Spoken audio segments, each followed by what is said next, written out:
Hey, what's going on, everyone? It's Stephen Laggy Gamer, and I'm here with finally another game discussion. I'm actually going to be filming two game discussions back to back tonight. So when you see the same shirt on, that's why. I'm probably going to space them a little bit apart from each other, but I'm going to go ahead and get them done tonight because it's the only chance I've been able to try to get a video done here in the past few days.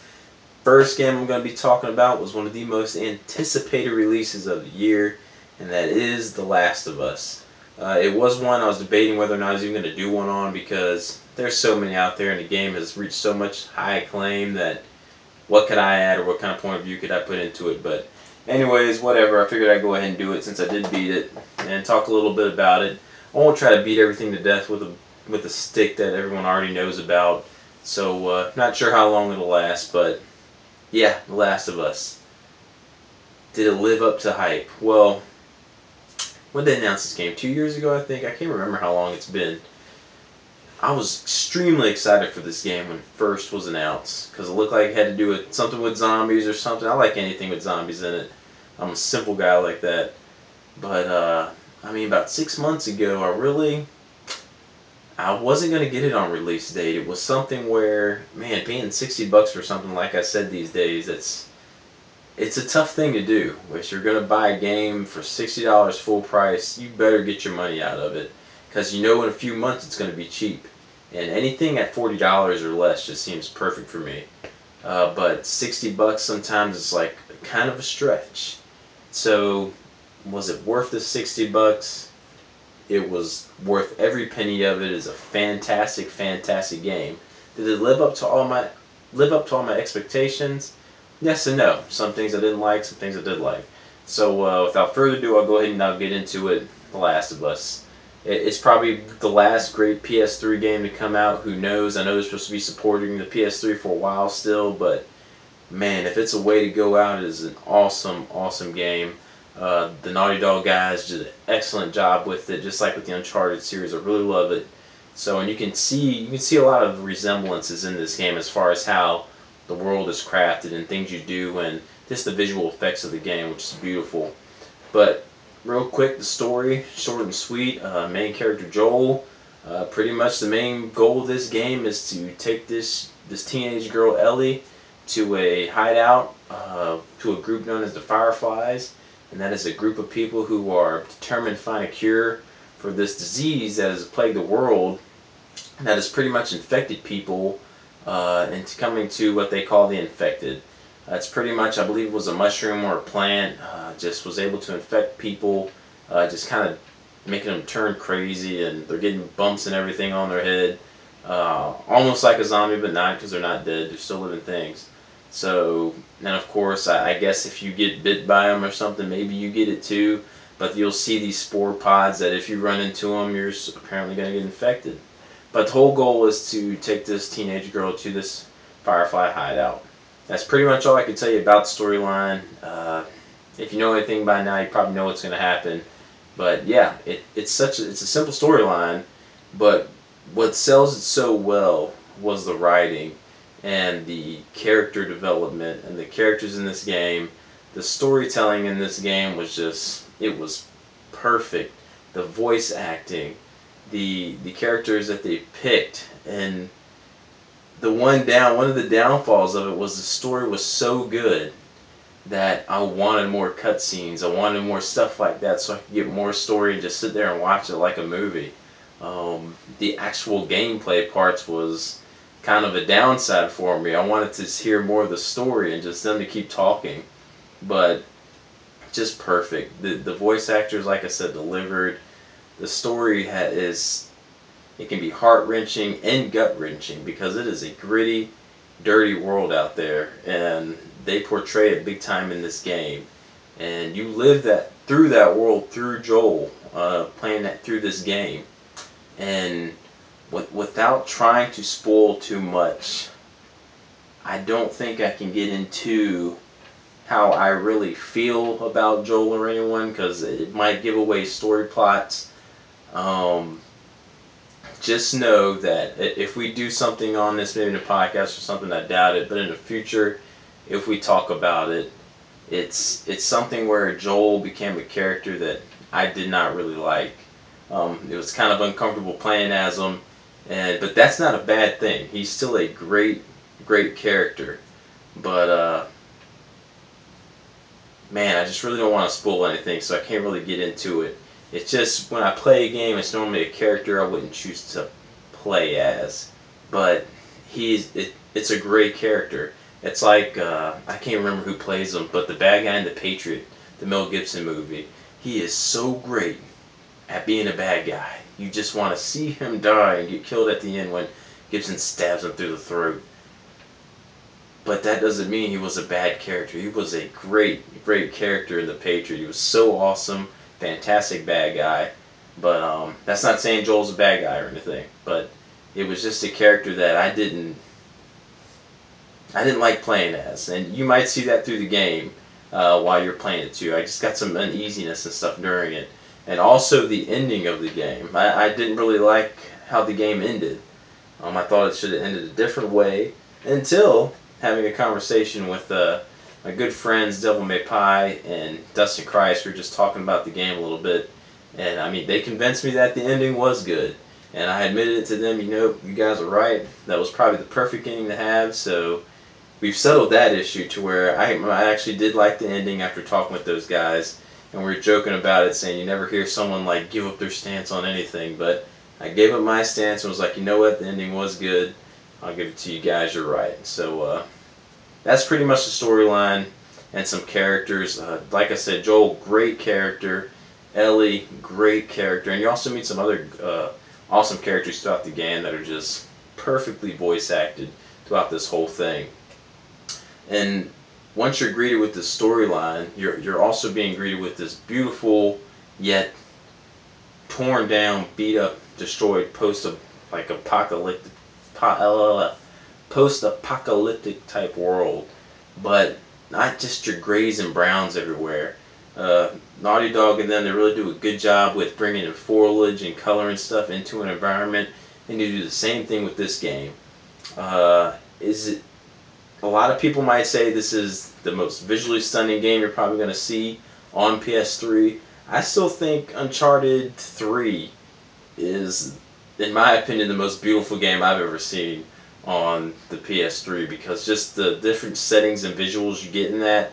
The settings and stuff in this game are just beautiful and magnificent, but it's pretty much kind of the same setting the whole time until you change the seasons and you get the different feel of the seasons in the game. But the cities and stuff kind of all look the same with the buildings, but they do throw a lot of foliage and greens and stuff into these cities and stuff to just really make it pop and stick out. And little things like walking into a room and into these houses and just seeing the houses fully decked out with furniture and everything, like, and just seeing that people lived in these houses, and that's part of the game, is going through and exploring these cities and towns. It's a linear game, but it's a linear open game in that, I mean, it's telling you where to go, but I mean, you can just explore these huge, vast areas most of the time. And that was one of the great parts of the game for me, was actually exploring these houses, finding these letters and stuff, and reading the notes that people left behind to loved ones or anyone who finds it, and just reading through those things. It was awesome just walking around through these houses and just getting a little piece of the person who lived there. And that was one of the most gut-wrenching parts too. You could walk in a home that's beat and tattered, and you know it probably got invaded by infected. Then you walk upstairs and you'll see a crib, and you're like, man, they probably had a little child or a baby. You think the worst probably happened to them. There's a part later in the game where you're going through a hideout where it looked like some people tried to just build them a safe haven and get through it, and there's just some scenes you see in there that are just very depressing, and I mean, they get to you. It's not a huge spoiler or anything. It's just a room that's in this area. You find a note with this guy who, it's in a classroom. He was in this classroom with children, and in the note he says he can hear them clawing at the door of the infected. And pretty much beside him is, he says in the note that if they look like they're going to get through, he'll take care of what needs to be taken care of, because he had the kids in there with him. And then you see kind of like a tarp, and underneath the tarp you can see some smaller bodies hanging out of it that were decayed and stuff. So you pretty much figured this guy had to kill all these kids, and then he probably killed himself where the infected could get in there. That's the little things where this game just really gets at you with things like that.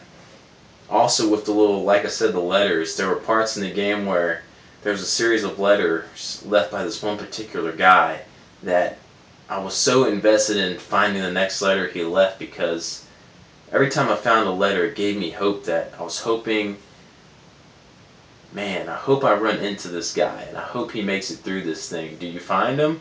I won't let you know. But it was so cool, just little things like that throughout the game that really got me involved even deeper into it. Now, as far as the actual gameplay of the game, it's you have to go and scrounge for scraps and stuff through the game that'll help build up inventory in your game for items you can use, such as health packs, Molotov cocktails, little scissor bombs, and stuff like that. And excuse me, it's pretty much like a heavy stealth action game. It doesn't not built for you to go running and gunning in through places. It's built for you to take your time and plan things out and kind of sneak up on enemies or just sneak around them altogether. And in ways, I really enjoyed this aspect of the game because it was really cool going through, and when you had a plan out perfect and you execute it, it's really awesome. But most of the times I found it was just too easy to get through some of these parts. I could just run past enemies and it wouldn't do anything. I'd be in the next area and they kind of reset and wouldn't mess with me. Or just sneaking past them was a little bit too easy. Like I didn't really have to think a lot about it. And going against the infected was hands down the easiest part, because there's a kind of infected called a clicker that can only come after you if it hears you. And you could just walk past, well, crouch and walk by them just easily. And it really didn't present a challenge trying to get past those infected. I went through a lot of infected areas not really having to fight anybody. And the main combat part, which was the funnest, was probably fighting the other humans, the other survivors who are inhabiting the world, just trying to survive like you are. Because actually kind of fought back and strategized, and once you get heard by something, I mean, it's on. It pretty much turns into a gunfight.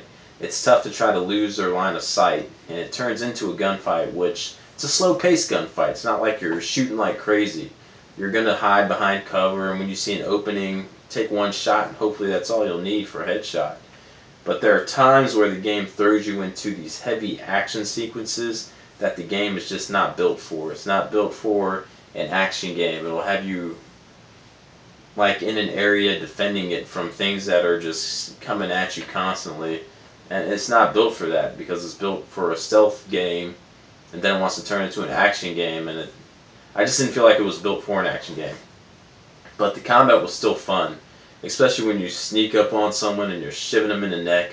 I really love just beating people down with a weapon or melee weapon or fist. I tried to use the least amount of bullets I could in the game. I wish I had remembered my stats so I could share them with you guys. But I just did not want to shoot anything. I always wanted to sneak up on something or do it quietly. And the bow and arrow, I love using the bow and arrow and just trying to shoot from as far away as I could, just see if I could get the shot. And like I said, the combat was kind of easy, so I was trying to do things to make it more challenging and just to spice it up a little bit. So I would shoot a bow and arrow from 150 yards away to see if I can get a shot off or not. But yeah, but it was still fun gameplay though, because I was having my way with everything. But I felt it could have been a little bit more challenging. Maybe I just need to up the difficulty, and that'd solve all the problems. But it was pretty easy fighting through combat sections in the game. But that didn't hinder from the game at all. It was still fine. Like if I was rating this game on a scale of 10, it's still like a 9 easily. It's a fantastic, fantastic game. But I'm trying to think what else. The soundtrack just fits the game perfectly. The somber like guitar tones and some melodies and stuff in the game are just fantastic. My pre-order came with free soundtrack download, so I went ahead and downloaded it. Tried listening to it like in my vehicle, like on the way to work and stuff, and it's not something I can listen to unless I'm playing the game. It's one of those things, in my opinion, that it sounded fantastic in the game and fit so well, but just like while I'm driving around, I just wasn't getting into it while driving around. So, but it was still great soundtrack for the game. Trying to think of what else I might have missed. It's like I said, it's been a while since I've done one of these, but it hands down, it's still a fantastic game. I know it might sound like I'm ripping it apart or that I hate the game, but I thought it was amazing. It was incredible. If they ever release sequels or anything, if there's a way to do that, I would gladly play them because they're fantastic games. I think I'm leaning more to the Uncharted side for Naughty Dog as the type of game I like from them. This game is right there with it, but with just some minor fixes in the combat and stuff, I think I might enjoy it more. And yeah, I guess that's about it. This is one of the top releases for this year, probably of the console generation. And when it's all said and done, when I do a sorry, I see someone pulling in my driveway and they're not supposed to. Sorry about that. Like I said, when it comes down to if I'm picking top 10 games of this generation, it's going to be on the list. It's that good of a game. Even though I might have said some bad things about it, that's just small, nitpicky stuff. It is a beautiful game with a beautiful storyline that is so well delivered. It's hard to look by that. I kind of wish like I could just see a movie on it. It could be like this 8-hour movie. That would be perfect. But yeah, really fun game. Definitely worth the $60. I do not regret it at all. It's a fantastic game. Where will it place on the top games of the year? We shall see. Will it crack the top 3, top 5? Will it be number 1? I don't know. Bioshock Infinite for me is gonna. That's still holding the spot right now. But once I really think through everything, we'll see what happens. But that game just blew my mind. But yeah, I guess that's about it. So I'll stop rambling here, and I'll get on to the next game after this one. So thanks for watching. That was The Last of Us. Gamer. Bye now.